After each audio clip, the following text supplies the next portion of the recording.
Hello साथीहरू, नमस्ते। सन्चै हुनुहुन्छ? म पनि सन्चै छु। आजको मेरो रेसिपी रहेको छ मटन, त्यही पनि मटकामा बनाएको। त्यसको लागि सबभन्दा पहिला मैले एउटा ठुलो प्याजलाई मोटो मोटो गरेर काटेको छु। त्यसपछि मैले सिङ्गै लसुनलाई लिएको छु अनि अदुवा पनि मोटो गरेर काटेर राखेँ।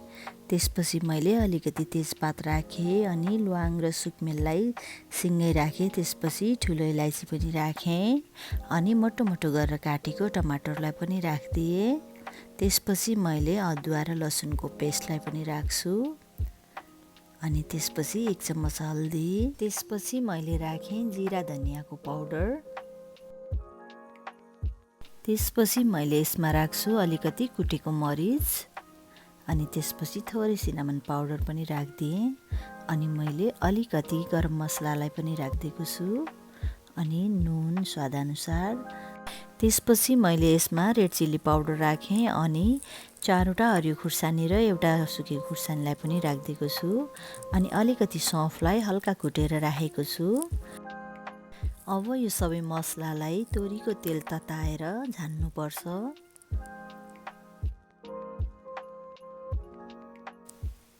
तेल मजाले खरिसकेपछि अब यो मसलालाई झानिदिने।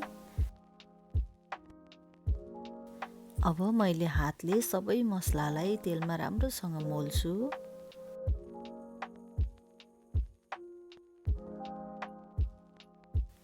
मसलाहरू राम्रोसँग मोलिसकेपछि अब मैले यसमा मटन राख्दै मोल्दै गर्छु।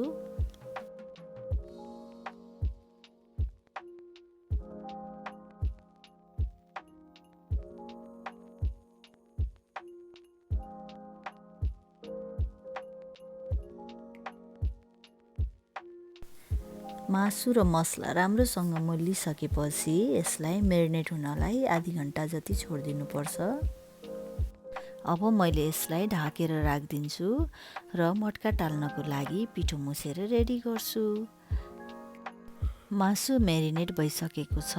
अब मैले यसलाई मटकामा राखेर पकाउँदैछु।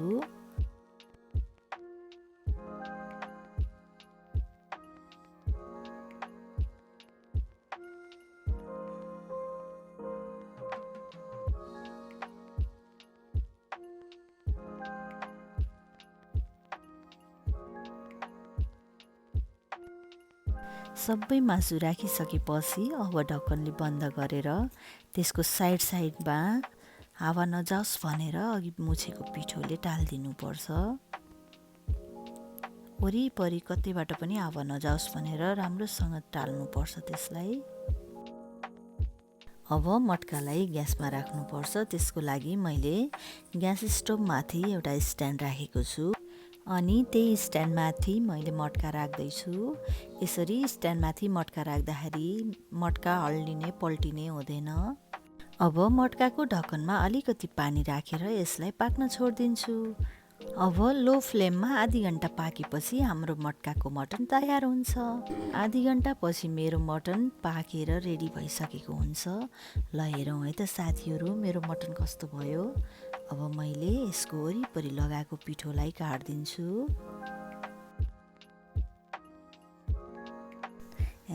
मासु पाके जस्तो छ। अब मैले सबभन्दा पहिला यसमा बाहिर लगाएको पिठोलाई फालिदिन्छु।